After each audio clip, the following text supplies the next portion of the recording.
All right. That's the intro. Hello, everybody. This is Dan Duran, your host here. We are going to be talking about the news. Let me tell you a little bit about myself. My name is Dan Duran, and I'm a cybersecurity researcher here at Rhino Cybersecurity. I have 20 years of experience in information security. I have a master's degree in cybersecurity from Georgia Tech, so Georgia Tech Institute of Technology. I have a CISP certification. That's Certified Information Security Systems Professional, as well as a slew of other certifications. And I'm here with you.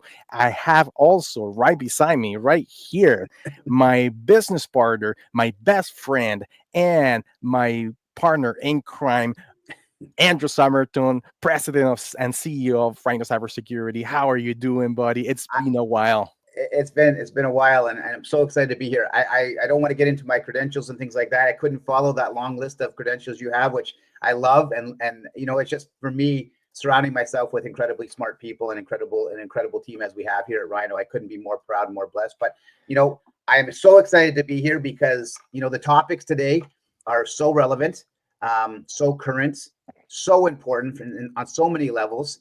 And you know what? I'm just really, like I said, I'm just really excited to be back in front of the camera and in front of our audience, the people who are here, whether there's one person there or 100 or 100,000. I'm really excited to be back and be in front of you guys. So welcome. Absolutely. So let's get right into the show. So let me just share my screen with you to go over a few of the news that we have. The first one is really important, and I think I'm affected personally because I have kids that love Roblox, and which is cut off right now, Minecraft and other other games online. And I'm going to tell you a little story about what happened in my house and how we were able to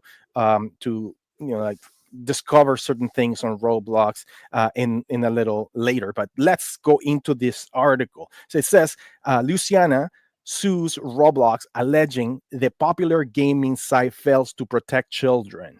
So let me read the first statement here. Luciana sued the online gaming platform Roblox on Thursday, alleging the widely popular site has perpetuated an environment where ex predators thrive, unite, hunt, and victimize kids.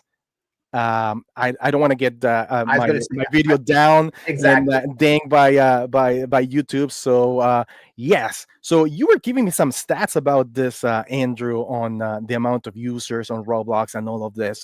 Tell us a little Yeah, bit about that. I think it's actually mind-boggling when you actually think of the magnitude and the impact that games and gaming systems like this have on the world. And Roblox has an example, approximately over 100 million users daily on their platform. So just imagine 100 million users daily. And from my understanding is, I don't want to be wrong on this, but there's hundreds of thousands of potential predators that are embedded in the game, in these private rooms, private chat areas, posing as young kids, posing to be your friend, posing to be a partner in crime in the actual games themselves. And it's absolutely horrific. It's Yes. sad. It's scary. And I think it's really important that parents understand and children understand the magnitude of what's happening out there, and how they're potentially being affected, and how they could potentially be at risk. I mean, it's scary, and it's a really important topic. Yeah. Especially, I'm a parent. I'm also a grandparent, and Dan, I know you're a parent. It's crazy. Exactly. Yes. And here it says it has failed to implement effective safety measures to protect children or child users from adult predators. So, due to the Roblox lack of safety protocols, it endangers the safety of the children of Louisiana. And you know what? One thing that I gotta say, this is about time that somebody said something.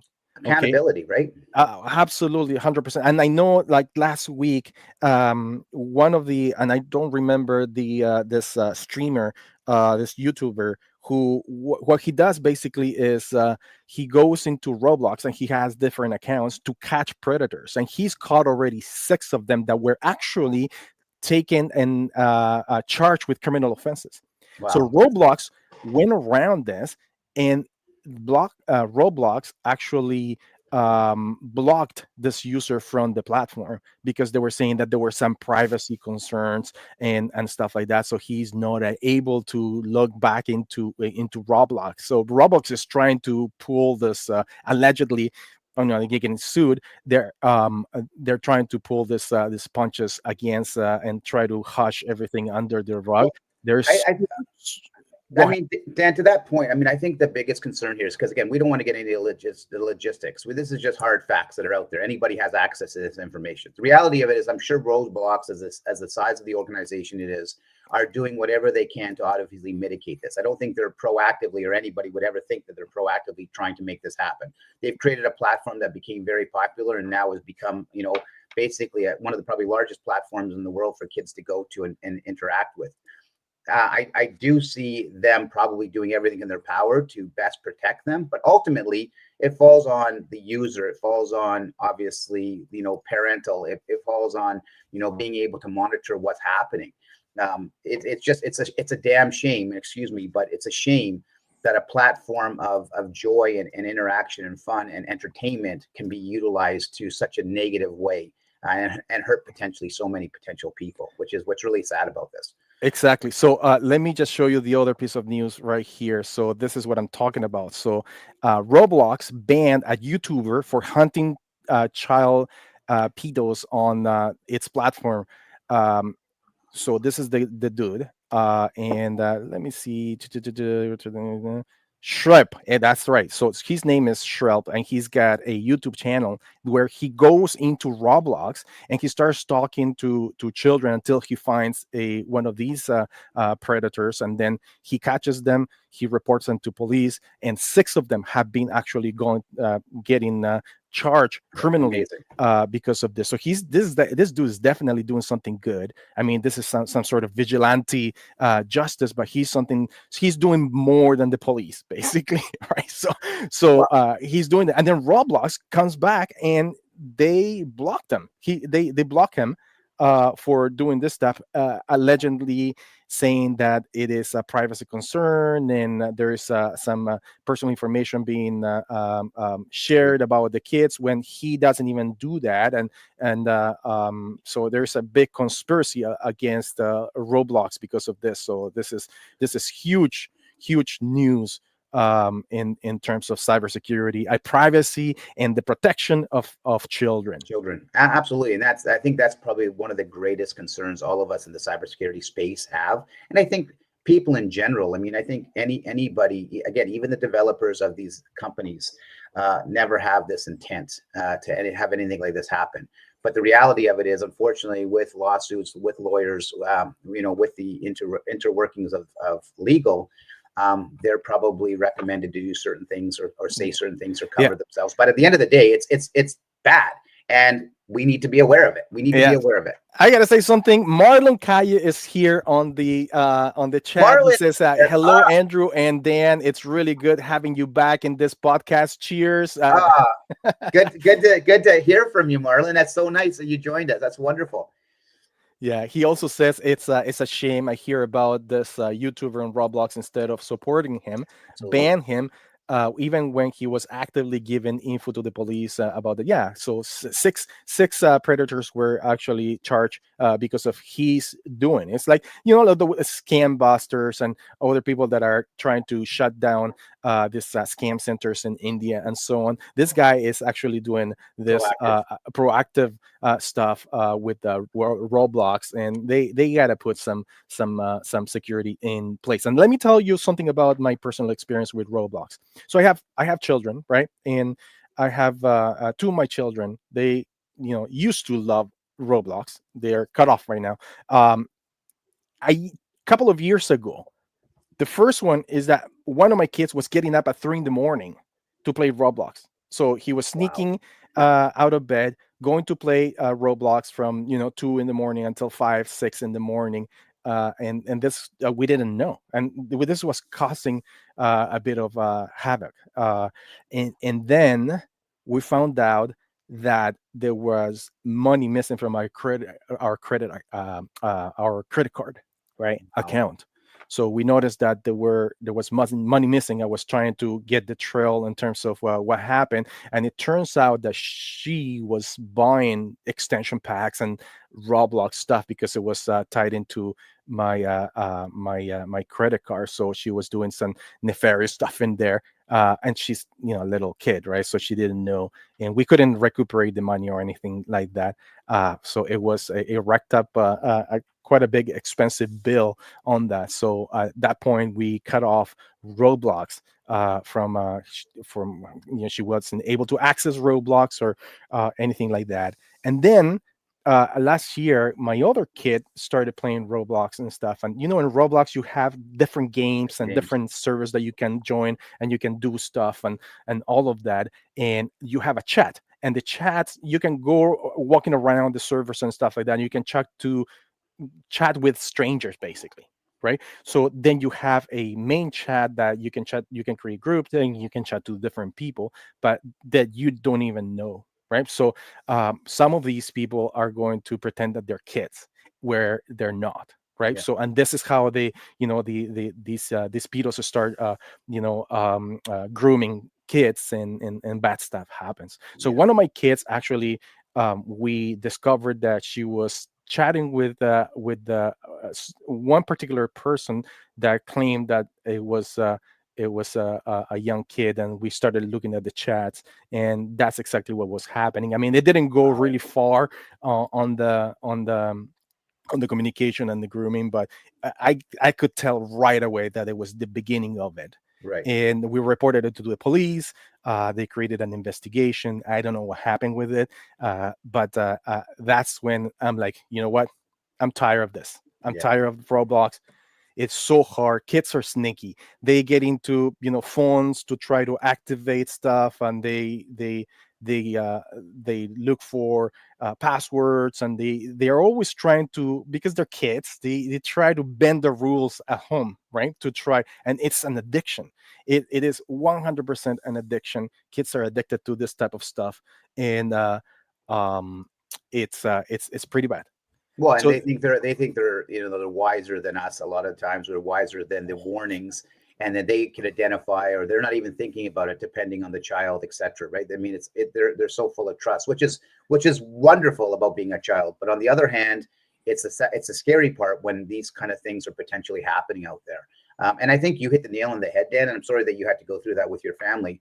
But it's an eye-opening experience, and I think really the bottom line is awareness. I mean, we have an academy at Rhino where it's about education and training and stuff, and so if you go to rhino.io, for example, you can download our kids magazine. It kind of gives you tips and things like that. But I think the reason I'm sharing that with you, our audience, is because it's about awareness, right? It's not about elimination, it's about moderation. And I think this is yes, critical. And I think it's about monitoring your kids' behaviors. yeah, Nowadays, I don't want to throw any new parents under the bus, but nowadays, social media is becoming a babysitter a lot of times, right? And yes. hours go on end where kids stay in their bedrooms, they stay online, and you don't know what they're doing. And I think it's so important, especially under these situations, that they know and you're aware and you see what your kids are doing, because Yes, anything could happen at any time. It's scary.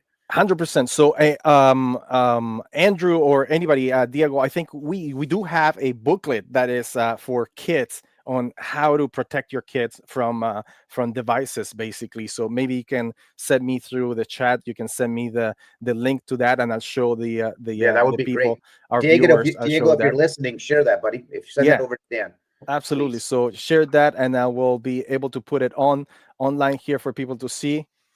And if you Um, don't see it, guys, just go to rhino.io, and it's right on the top. It says download, but we'll get it to you. oh, is it here? You go Mm, to resources capability. And yeah, then put somewhere it. we have a video library and stuff. I'm not sure where it is, but we have lots of cybersecurity classes. We have Rhino videos. We have a whole bunch of stuff about kids and things and resources here that you can use in your everyday life as well. So um, here it is. So he just sent it to me. So let me just go I think it's into really here. relevant that we spend a minute and actually exactly we look at it. It's an actual electronic book, Yeah, so here it is. So it's not about elimination, but about moderation, right? So he just sent it to me, and this is it. You can go and download it. We're going to share the links with you, and it's an excellent booklet because it tells you what to do in different ages, right? So you Exactly. have Stages. kids Yep. in different development stages. You have, teenagers that are 16, 17. You have little kids that are 5, 6 years old. So it gives you kind of like an outline of what to do for each of the stages of development for a kid. And you can see our little Rhino Kids logo, which is pretty cute as well. We send these to schools. We send these to households, so you can just go in there and sign up, and then we will give you access to Absolutely. this to this booklet, which And is it's just once you pretty have it, amazing. share it with anybody, friends, family, anybody who has children. Send it to schools, etc. We love it to get out to everybody because most important thing here is awareness. The reason we're having this podcast today is awareness about Roblox and protection and security. Yes. So this is just enhancing that. So Yeah. And absolutely. check this out. So 54% of kids under 13 have their own smartphone. Okay. And by the time they're teenagers, that number jumps to 95% when It's they're crazy, right? teenagers. On average, children age 8 to 12 spend about 4 to 6 hours a day on screens. This is the average, right? 4 to 6 hours. Yeah, And teenagers can go up to 9 hours. it's So crazy. this is definitely going to produce anxiety. It produces sleep disturbances, depression, and academic performance decline, and all of this stuff. So it is very important to. It's not. This is not just about Roblox, but it's about controlling and being able to limit the amount of screen time for your kids. This is And so and important. and I think it's Dan. Just to reiterate what you're saying quickly is, it's our heading. It's not about elimination. It's about moderation. No one's expecting, technology is advanced way too fast, way too far. It's the way the world is, and it's advancing faster and faster and faster every day.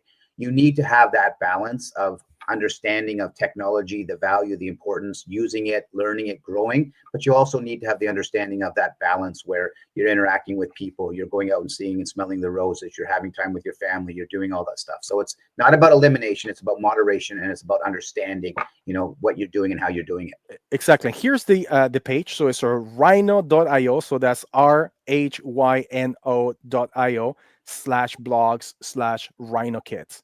So here it is, guys, for you to just go in there, sign up, fill out this form, and then you will have complete access to this booklet. Awesome. Okay, so the next topic that oh yeah, before we go into the next topic, let me tell you what I did with Roblox. Okay, Okay. Yeah, for sure. so when you are home and you get a what's called a Soho router from your ISP, your ISP like Rogers or Mhm. Bell or Tech Savvy I'm or looking at one right whatever it now. is. You're Yeah. Yeah, so they're very, you don't have access to them really and they give you an IP address and you can connect and you have free access, and they're, for the most part, they're secure, right? So you don't get hacked and stuff like that, so they're okay. But you don't have advanced controls where you can stop different things, right? So and that's the problem, because a kid, as I said before, and I was a kid too, everybody was a kid, and we all, when you're a kid, you always try to kind of push the limits of your Always. parents. Yeah. You always try to outsmart your old folks. You always try to go above and We've beyond. all been there, kids. We know. Yeah. So now kids are really smart when it comes to technology because they're born into it, right? Right. We and the older generations, we have to learn technology. We didn't have the internet when Kids we live were it. kids and all of that. But these kids are born into technology. So they know inside out how to do things. So they try to outsmart their parents in terms of technology. And it's happened to me. Right. So, and I'm pretty And, sure and, you, it's and you're happened to me. pretty It's happened to knowledgeable. exactly. So what I did is I bought a firewall. I bought a firewall and I created a network in my home. I had another firewall before that. It was a Netgear, and it was very you can only block by IP address and things like that. So I bought a USG Unify firewall, which is not very expensive, $300-$400. So that's the setback. and fairly easy to install. I installed my firewall, and then I'm able to block anything from the house, create different networks for my kids, for guests that are coming in, but I'm able to block Roblox, as well as Minecraft and other Among Us. And Right. Among Us is another platform where you can chat with the public, and kids can actually go in there and chat privately and stuff like that. So I have them blocked.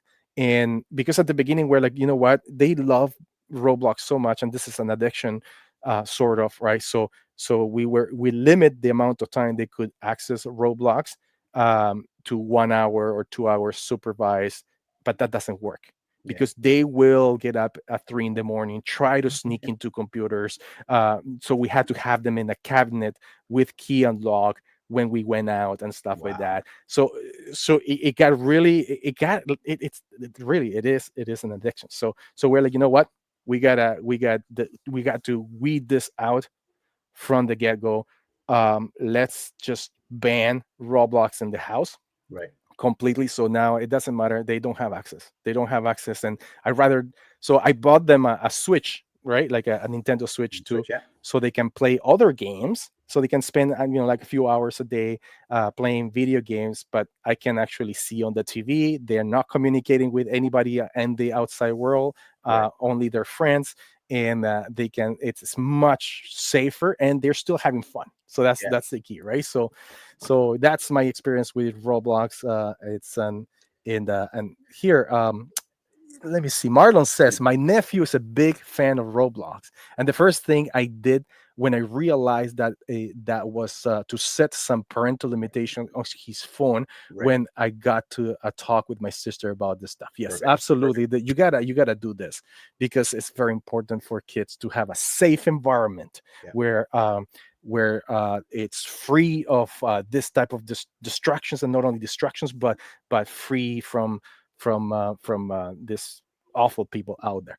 All right, so let's go to the second article of the day. So the second article is this one This here. is, yeah, this is crazy.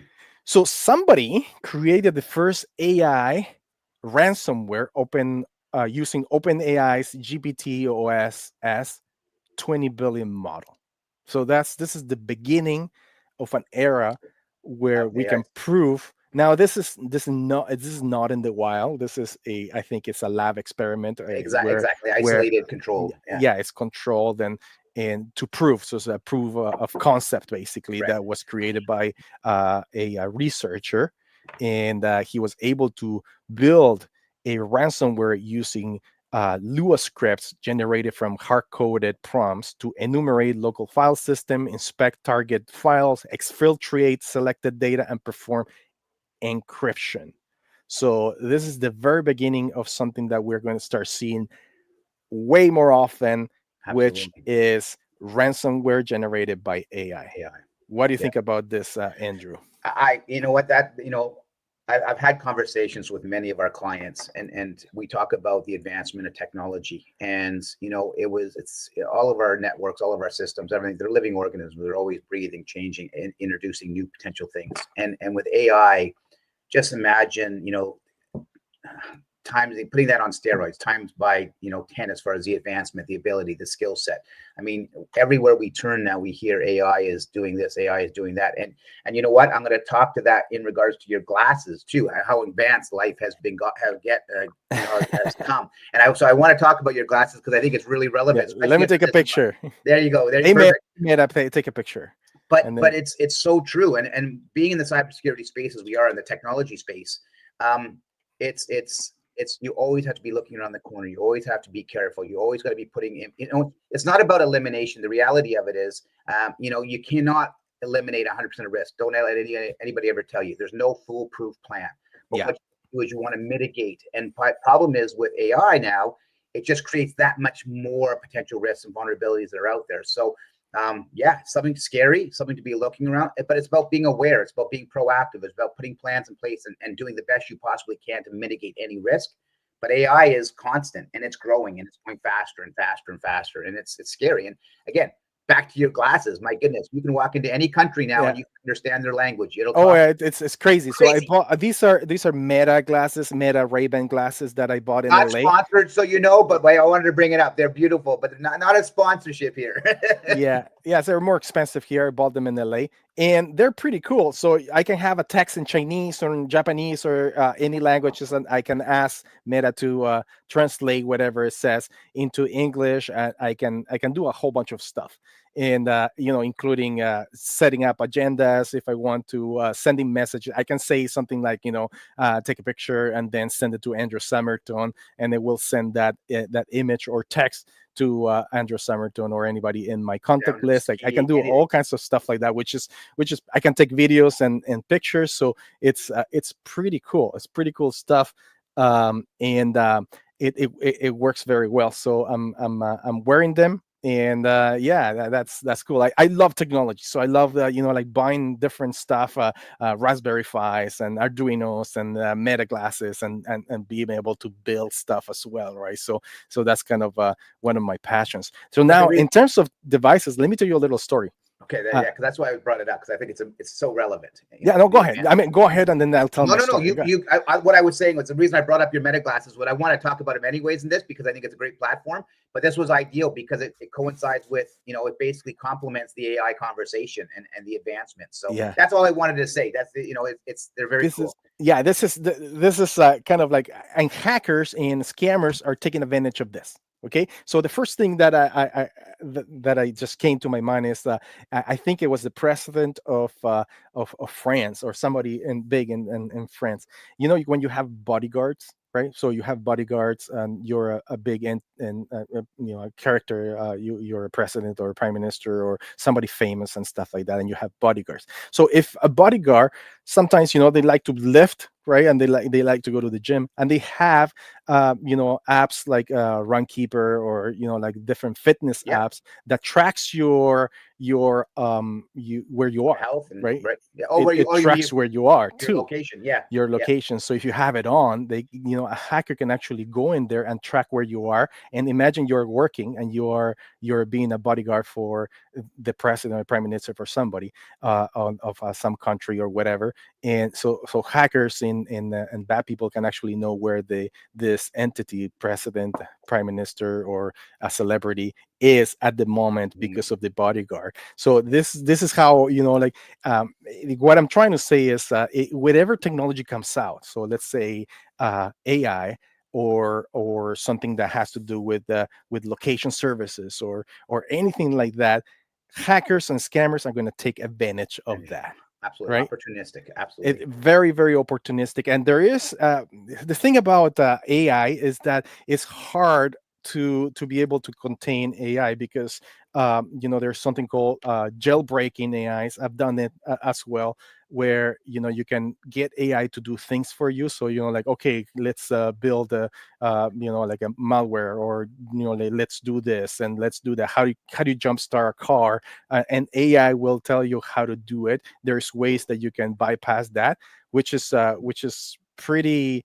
So here it is. See, prompt injection attacks can cause AIs to delete files, steal data, and make financial transactions, right? So they're prone to jailbreaking, which is pretty bad. So hackers are taking advantage of this. We saw in the news also that I think it was Gemini in Gmail that was able to exfiltrate personal data from users. So that was another kind of attack that was reported, I think, a couple of weeks ago or a month ago. So this is getting pretty bad. The manipulation of ChatGPT and AI's Claude and stuff for bad purposes. So Yeah. be careful with this. All right. Okay. So the next news, we have another news piece that I wanted to bring to your attention. Is there anything else about this, Andrew, that you want to talk about? No, I think you pretty much hit the nail on the head with all of it. I mean, with the advancement of AI, we just have to be careful. We have to be implementing new security measures. You have to be looking around the corner a little bit more frequently. You have to be aware of your surroundings. You got to be aware of new technologies that you're implementing or putting into your networks, your security, introducing to yourself, like your glasses and all these different things. It's just a more awareness now. We were able to live a life really with a lot of more blinders on way back when social media and advancement wasn't as big as it is now and as advanced as it is now. I think now it's a lot more about education, and full circle back to Roblox. It's really about awareness and keeping your eye on your children and what they're doing and how they're doing it, etc. And so it's Yeah. just a lot more awareness. I think is really important at what we're doing as we advance. Yeah, the only thing I have to say about this particular prompt lock ransomware is that it's using GPT OSS 20 billion Yeah, model, which is a very small. It's a small model. I mean, we right, see models out there that are 120 billion or plus that you can only use with big servers and a lot of GPU power. And usually, the average person will not be able to do this in those models because right, they're gigantic. But this one is only a 20 billion token model, which means that I can run this on my Linux machine or my MacBook. right. So it's a very small model for creating ransomware. So you can see that this is more accessible for Yeah, hackers, right? yeah, That have limited power, right? So it's not just limited to big big companies companies. Yeah, out there, right? yeah, So exactly. that's the only thing. So that's pretty scary from that side. So now let's go to the Be- next And piece. before let me cut you off there. Before we go to the next one, do we have any? I know we have some incredible people joining us today, and we're so thankful for it. Is there anybody you want to share, or for one, we Yeah, just I've want to say been I've thank been you and hi? sharing And I know you have. stuff. I know you have. Is there any more at this point? Just want to before we go to the third one. Is there anybody else that we want to just bring light to? We Because have it's this Madrid, Spain. Hello, hackers. So hello, Madrid, Spain. All right. So next piece of news. So and this we heard about this today actually from one of our clients. We had a meeting with a very good client of ours yeah, out of St. Catharines, a multi-billion-dollar company, and they were telling us that the city of Hamilton, right, got attacked with ransomware. I've been out of the loop for the last 2 weeks. I was on vacations, and and then in we LA and yeah, LA and all that. So I've been a bit out of the loop. So they got ransomware, for like and 18 million or something like that. At one, I guess was the ask. exactly. The Yeah, ask was 18 point something million dollars, and they had insurance. They yeah, had cybersecurity insurance, but the insurance said, "No way, we're not covering you because because of your security problems and logins." More specifically, it was dual factor authentication. So they did not get the money they needed to cover the ransomware attack. The city of Hamilton, yeah. crazy stuff, It's right? you know what, So and again, I think everybody knows this, and this isn't putting. I'm not shedding any negativity on insurance companies. It's really amazing if you have it and you get your claim and you're ever in a bad situation. But insurance companies will make sure that all the T's are crossed and the I's are dotted before they pay out any claims. I mean, they're known for that, right? So yeah, what's so important is having insurance is critical for sure, but making sure you adhere to their policies and making sure that you protect and do everything you're supposed to do to make sure those T's are crossed and the I's are dotted. So in the event that there ever is an attack or there ever is a claim, that you're able or entitled to that. You've been paying into it. But what happened and what's happened here, and maybe Dan, from a technical standpoint, go ahead and comment on it. But what happened here is this. yes, absolutely. So we have a question from Eduardo. So thank you, Eduardo, for asking questions. So it says, Dan, a question: can authorities use AI to generate policy programs that monitor websites used by children? You know what? Actually, that's a good point. So the UK and other countries are trying to ban the internet. So every time you go to let's say Twitter or anything like that, you have to make sure that you go in there and you authorize or you authenticate, and you say you are who you say you are, to avoid this children safety, to help children safety and all. But I don't believe in that. It's like they're literally banning the internet. They're proposing to ban VPN a VPN as well. And so it's like huge. There's a lot of controversy around Big Brother coming down on people in terms of the internet. So I'm one of those. I think the internet should be free, and there should be other mechanisms to be able to do this. He has can in terms of AI exclusively, AI is the wild west right now. Yeah. Okay, and we see companies pumping billions and billions and billions of dollars in AI to try to outcompete and outperform each other because that's where the money is. So it's a Right. huge bubble, and governments are so slow, very slow for everything, very bureaucratic, very slow. So right now in terms of AI is it's literally the wild Wild west. West. Yeah. Right. So is there authorities can create policies and programs? Absolutely they can, but it's hard to control, and Monitor it won't and happen for a while. So good luck. You got to take care of yourself, man, right now. Or you can hire a company like Rhino there you Cybersecurity go. Right. to help you out in everything that you do in terms of your company. We protect with passion. That's what we do. We mitigate risk of cyber attacks. We do penetration testing, security assessments for 365. We do compliance and for industry regulated companies. We assess, implement, manage cybersecurity for the growing enterprise. We pride ourselves on doing this type of stuff. So go to Rhino Cybersecurity, search us out if you're listening to this podcast, and give Yeah, us a shout. Ask to talk to Dan, and personally, I I will would love to spend some talk to time you. with I you. would love to talk to you too. But I love the plug. But Dan, do me a favor. Go back to the last topic, because when I was talking, unfortunately, I asked you to kind of comment on why the insurance did, because we didn't talk about why the insurance didn't cover. And I think it's so important when you're introducing additional services and stuff to your network, and you don't basically protect or do certain things, leave you prone to not getting your insurance and things like that. So what happened here in Hamilton? Why didn't they get their insurance, from your understanding?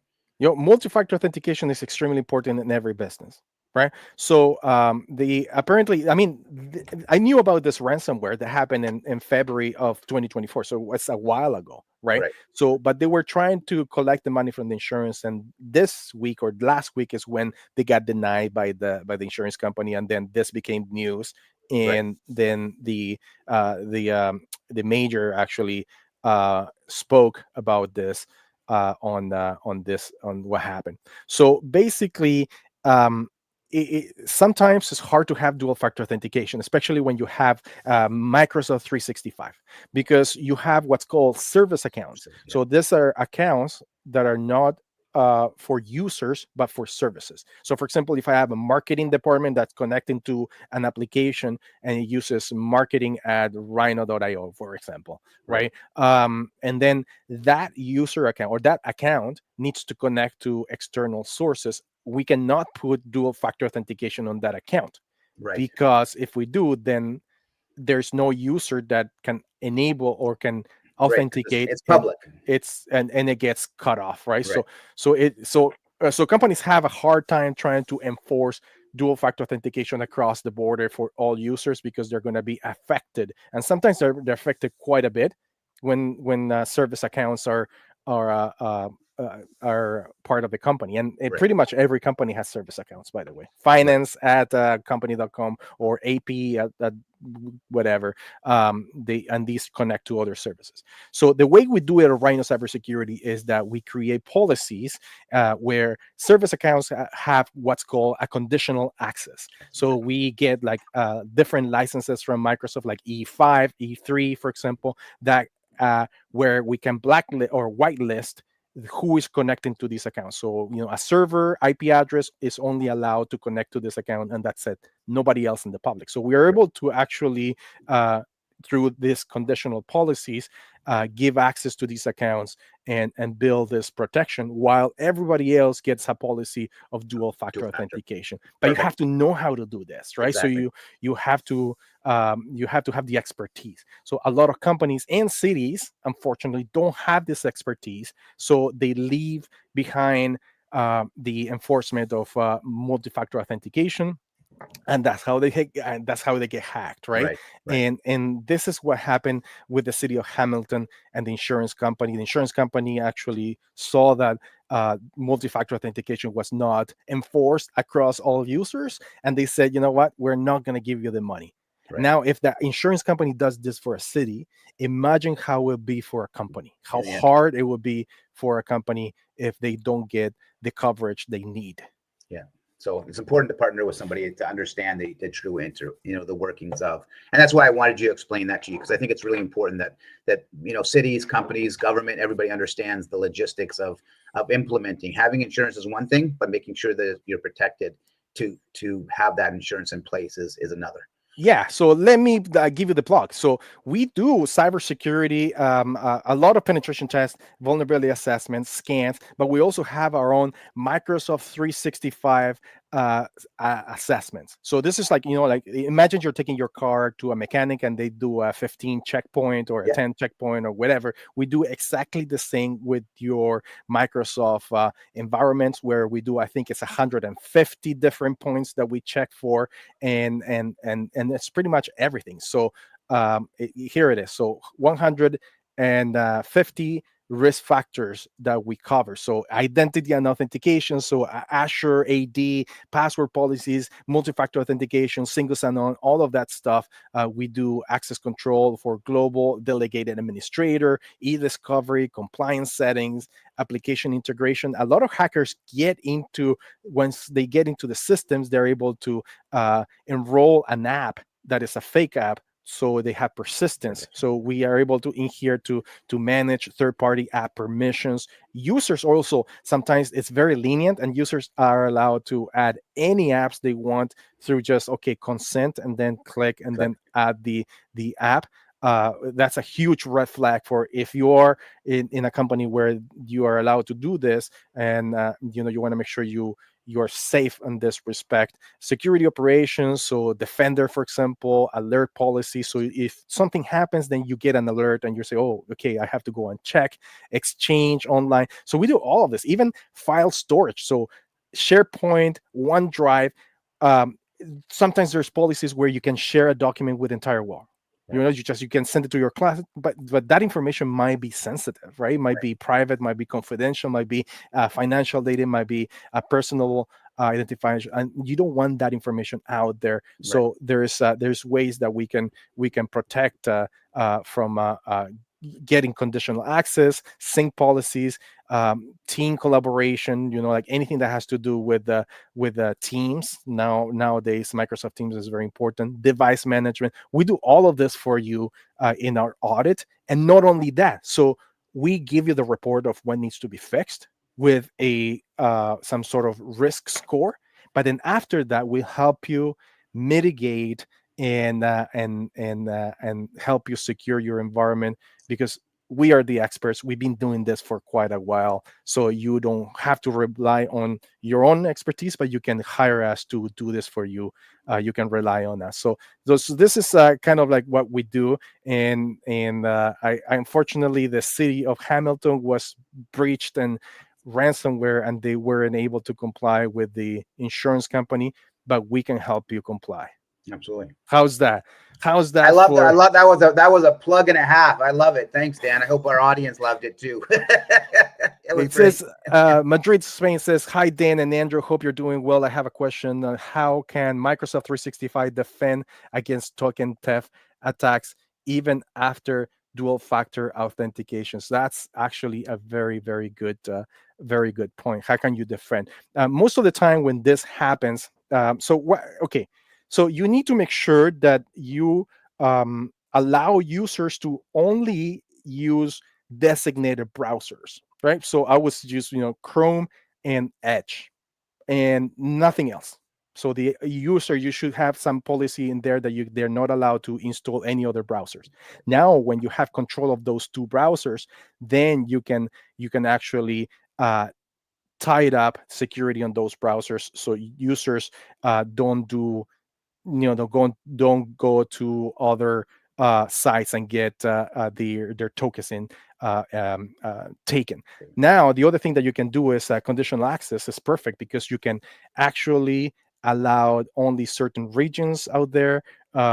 Even if you want to go really, really, really hardcore, which some of our customers do, you can only allow you're allowed to certain IP addresses, right? So certain IP addresses. So when if the user gets infected, it's usually going to be is going to activate an alert if that person or whoever the hacker is connecting from another part of the world, right? So for example, if you have all these policies, it works like a charm because there's something called geo jumping, right? Geo jumping. So let's say I'm connecting from Canada and I'm here in my region, and then all of a sudden I connect from Los Angeles, like within 2 seconds, and then I connect from back from Canada. If you have your workflows and your policies set up correctly, right away you're going to get a notification that this user is geo jumping, and that's going to give you an alert on saying, okay, maybe his account is compromised, so you can go and check what is going on. Most of the time it's VPN because they're accessing a VPN, so they get another IP address. But sometimes it is because they're being hacked. So there's a lot of things that you can do to be able to defend against token theft as well. Yeah. So I hope that helps. If you have any more questions, don't forget, go to Rhino Cybersecurities, download this